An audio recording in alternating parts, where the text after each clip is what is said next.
Bismillahirrahmanirrahim. Assalamualaikum warahmatullahi wabarakatuh. Alhamdulillahirabbil alamin. Alhamdulillahilladzi arsala rasulahu bil huda wa dinil haq liyuzhirahu 'alad dini kullihi wa kafa billahi shahida. Asyhadu an la ilaha illallah wahdahu la syarikalah wa asyhadu anna Muhammadan abduhu wa rasuluhu la nabiyya ba'dah.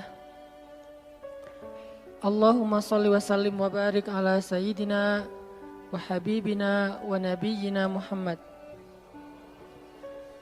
wa ala alihi wa sahbihi wa man tabi'ahu ila yaumiddin. Nahmadullaha ta'ala wa nashkuruhu, la in syakartum la azidannakum wa la in kafartum inna azabi lasyadid. Qala Allah ta'ala fil Qur'anil Karim, a'udzu billahi minasy syaithanir rajim. Bismillahirrahmanirrahim.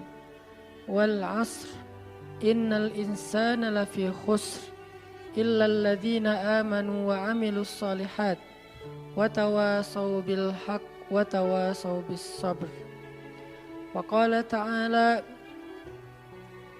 alam nashrah laka sadrak wa wada'na 'anka wizrak alladzi anqadha dhahrak wa rafa'na laka dzikrak fa inna ma'al 'usri yusra inna ma'al 'usri yusra fa idza faraghta fansab wa ila rabbika farghab. Shadaqallahul azim. Teman-teman semuanya, anak muda Kota Bandung, jamaah tetap sharing time atau sharing night Rabu malam yang dirahmati Allah Subhanahu wa taala. Semua orang di dalam kehidupan dunia itu pernah atau bahkan sering merasakan lelah. Karena dunia ini adalah tempat orang bermujahadah. Semuanya diraih dengan mujahadah. Gak ada yang didapatkan di dunia ini dengan cara yang mudah. Karena tabiat dari dunia itu adalah tempat bersusah payah. Fitrahnya dunia adalah tempat orang bercocok tanam, bukan memetik hasil. Yang namanya bercocok tanam, kalau kita melihat pada kehidupan para petani atau para pekerja di ladang, di sawah, di kebun, maka kita akan melihat akan melihat kelelahan, keletihan, dan kesusah payahan yang luar biasa. Itulah tabiat dunia. Berbeda dengan tabiat di surga. Di surga itu semuanya akan didapatkan dengan cara yang mudah. Bahkan sebagian riwayat mengatakan seorang perempuan di surga apabila inginkan seorang anak, maka Allah Subhanahu wa taala akan memberikan anak kepadanya saat itu juga tanpa harus bersusah payah mengandung selama 9 bulan. Saat ini pengen punya anak dengan spesifikasi tertentu, maka saat ini juga dia akan diberikan anak bayi tanpa harus mengandung 9 bulan lamanya. Tanpa harus susah-susah menyusui. Allah akan datangkan untuk dia bayi yang dia sukai, kemudian Allah datangkan orang-orang yang akan, pelayan-pelayan yang akan merawat dan membesarkan bayi itu untuk dia. Karena di sana dia adalah seorang ratu yang tidak perlu lagi bersusah payah.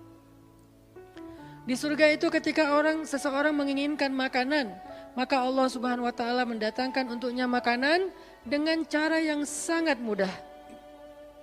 Bahkan ketika dia menginginkan buah-buahan, maka pohon itu akan menunduk untuknya sehingga dia bisa memetik buahnya tanpa harus bangun dari tempat duduknya jika dia menginginkan itu. Tetapi kalau dia menginginkan sesuatu yang lebih, misalnya dia ingin berjalan-jalan di kebun-kebun di antara banyak kebun surga, lalu dia ingin merasakan memetik pohon sendiri sambil membawa keranjang-keranjang yang indah, maka Allah juga akan memperkenankan keinginannya. Kaifa yasha, sebagaimana yang dia inginkan. Berbeda dengan dunia. Di dunia, apapun yang kita inginkan itu harus melalui mujahadah, melalui ikhtiar. Bahkan ketika kita ingin menjadi orang yang sekedar tidur-tiduran pun, Allah Subhanahu wa Ta'ala mentakdirkan tidur pun lelah. Tidur aja capek, duduk capek.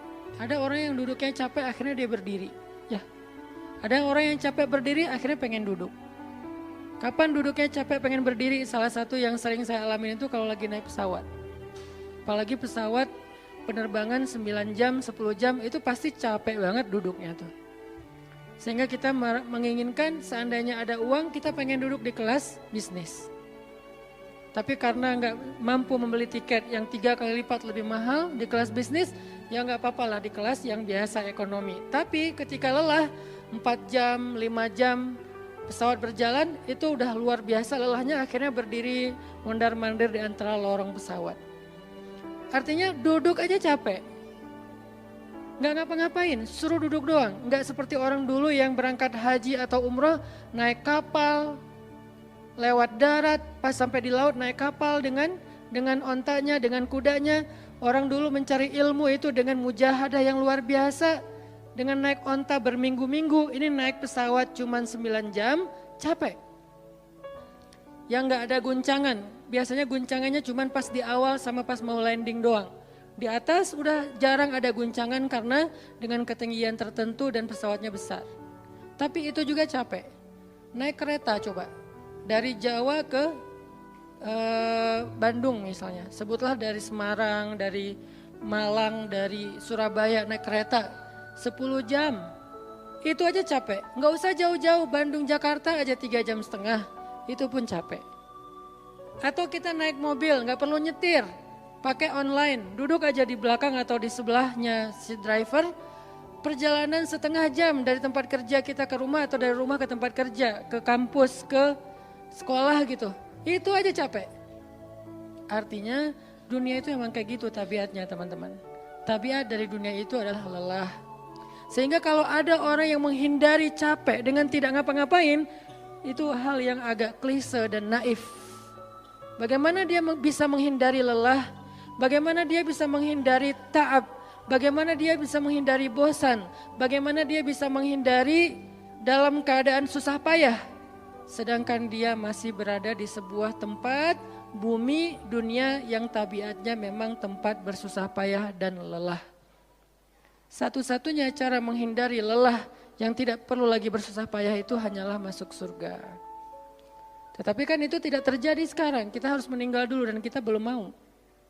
Ada yang mau meninggal masuk surga sekarang? Kalau dijamin sih insya Allah ya, masalahnya nggak ada jaminan. Kalau para sahabat enak, mereka dapat jaminan. Surga Bilal, sebelum Bilal meninggal, Rasulullah udah bilang, bima sabaktani ilal jannah ya Bilal. Dengan apa kamu mendahului aku ke surga wahai Bilal? Dengan wudhu dan sholat syukur wudhu. Begitu juga nanti ada sahabat lain yang dijamin masuk surga bighairi hisab wala azab. Salah satunya adalah Ukasyah. Kalau kita tidak ada jaminan apapun di akhirat, kecuali berikhtiar dan bermujahadah untuk bisa mendapatkan kebaikan sebanyak mungkin di sisi Allah. Sehingga alangkah naifnya seseorang yang menghindar dari ta'ab wal ham wal gham. Dia berusaha menghindar dari lelah, menghindar dari susah payahnya kehidupan, menghindar dari beban-beban hidup. Itu nggak bisa dilakukan karena kita masih berada di dunia. Yang perlu kita sekarang coba pilih adalah kita mau lelah untuk hal yang sia-sia? Apakah kita mau lelah untuk hanya bersenda gurau? Apakah kita mau lelah hanya untuk hal yang tidak ngapa-ngapain? Atau justru lelah kita itu untuk sesuatu yang mudah-mudahan beribadah kepada Allah? Makanya disebut dengan lelahnya menjadi lillah. Karena dua-duanya lelah. Ada orang yang pergi ke masjid lelah. Capek pergi ke masjid. Tapi ada juga orang yang berbuat dosa, itu juga lelah. Memangnya kalau kita beribadah lelah terus berbuat dosa nggak lelah? Banyak orang yang berbuat dosa lelah dan kita pernah merasakan kehidupan seperti itu. sehari, 2 hari, sebulan, setahun, 2 tahun, sampai kita benar-benar merasakan lelah banget dengan dosa. Di malam hari berbuat dosa, lelah, akhirnya tidur sepanjang siang. Di siang hari berbuat dosa, lelah, akhirnya tidur sepanjang malam. Lelah sama lelahnya.